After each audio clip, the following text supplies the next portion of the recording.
What's up, NBA fan? What's up, all sports fans? What's up, NBA fan? What's up, all sports fans? What's up, NBA fans? What's up, all sports fans? This is JB right here, host of Behind the Bench podcast network and channel. Now, check this out. In relation to the NBA, better known as the National Basketball Association, do you notice something? And it's been very telling, but at the same time, it's catching a lot of fans off guard to where it's totally surprising them, even though it's playing out right before them. Now, over these past 5 years, first of all, we have not had a repeat champion since 2018 when Golden State Warriors won back-to-back. Since then, we've seen the Toronto Raptors win their first championship ever in 2019. We saw the Los Angeles Lakers win the championship in 2020. We saw the Milwaukee Bucks win their first championship in 50 years since 1971 when Lou Alcindor, Kareem Abdul-Jabbar led them to the promised land along with Oscar Robertson. And last year, we saw Golden State return back to the top and win the championship in 2022. And then this year, we witnessed the Denver Nuggets win their first title in franchise history. Now, two things. Number one, 4 of those teams cannot be considered super teams or stacked squads. Those teams were built from scratch, from the bottom up, over a period of time. Number two, those same 4 teams, now check this out, they play in small market cities, according to NBA standards. Now, is that a coincidence, or have small market teams discovered a formula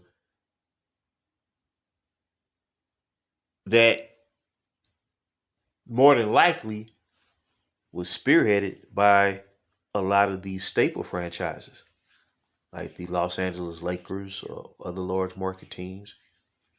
Now, a lot of these large market teams, look at the Western Conference. Look at all the talented young teams or prime teams that maintain top position in the standings. Denver Nuggets, number 1 seed throughout the regular season. Memphis Grizzlies, number 2 seed for the second consecutive year. Sacramento Kings clinched the number 3 seed, advanced to the playoffs for the first time in almost 20 years. Your top 3 seeded teams were small market organizations. Then, Golden State Warriors, now they may fall as a mid-sized market team, but I still view them more as a small market team than a large market. So you had Golden State. Phoenix finished with the number 4 seed. Now, according to NBA standards, I think traditionally they've been seen kind of in the same realm as Golden State, but more so small market than major market. Then you had the Minnesota Timberwolves of the world advance to the playoffs. Upstart OKC Thunder was 1 game away from making the playoffs. New Orleans Pelicans was sitting atop the conference 35 games to the season with a 23-12 record before injuries curtailed the rest of their season. Otherwise, they finished as a top 3 seed in the West. Utah, who traded away their top 3 players, Donovan Mitchell, Rudy Gobert, Bojan Bogdanovic. Now, convention would tell you that when you trade away your 3 best players, I'm not going to say you're going to tank, but you should be near the bottom of the standings. But they remained super competitive and was within the play-in bracket up until about the last week and a half of the season. But what I see is a lot of these major market teams are being led to go for broke, throw all the chips middle of the table, throw all caution to the wind with a short-term view for winning. Win now mode, as they call it. But it seems like when you go in win now mode, you lose more than you win it. Now you look at the Denver Nuggets, the most consistent team, particularly in the Western Conference, over the past 4 years, cumulatively with the best record, is the Denver Nuggets. And as soon as they return back to full strength, they win a championship. So you know Sacramento is not going to fall off. Memphis is going to be in the playoff hunt again. New Orleans Pelicans at full strength. I believe they can play with anybody throughout the course of the regular season. I mean, Minnesota has enough talent to get to the playoffs. So at the end of the day, it seemed like the small market teams, Milwaukee Bucks. I mean, year in and year out, you know, they're not going to finish no worse than 3rd seed in the East.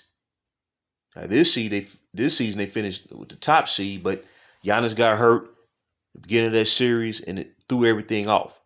Last year, they probably could have repeated or at least returned back to the finals if Chris Middleton had not got hurt. They're a small market team. So it's something to it. Now, you're going to always have, Boston's in the East, Philadelphia's in the East. They will be playoff level teams for the foreseeable future. Miami Heat. But at the end of the day, the small market team is setting the blueprint for what you're going to have to do successfully to compete in this decade. And that's why more often than not, they're finishing the season. Someone from a small market team is hoisting that Larry O'Brien trophy by season's end. I don't believe it's a coincidence. Number one, they're developing their players. Number two, they're not mortgaging their future away, relinquishing one draft pick after the next, and they're building appropriately and in a manner in which they can compete for the next 7-8 years and then let the chips fall where they may. Or it could turn to a situation like we saw with the San Antonio Spurs, who had like a 20-some year run in the playoffs from like 1998 until about 2020. So we're talking about darn near 25 years. Now, I wouldn't expect the team to have a run like that, but they placed themselves in a position to do that by not getting ahead of themselves and building a team each year appropriately around their core players. So I believe the small market teams have figured it out. They're not going the super team route. The reason why they're succeeding, they're not going the super team route. And I believe that's the key. They understand when you're drafting predominantly one and done players, it's going to take about 3 to 4 years before you start seeing those players ascend and mature and start to fulfill their potential to become potential superstars of the team and of the league. And it takes time. You can't rush it. Because if you forego it, go and try to win right now, well, you rolling the ultimate dice. And more often than not, you're going to lose. And you're going to lose more than you win. So I just want to give kudos to these small market teams. They know what they're doing, and just keep on doing what they do. So I just want to throw that out there. This is JB from Behind the Bench, and I will holler later.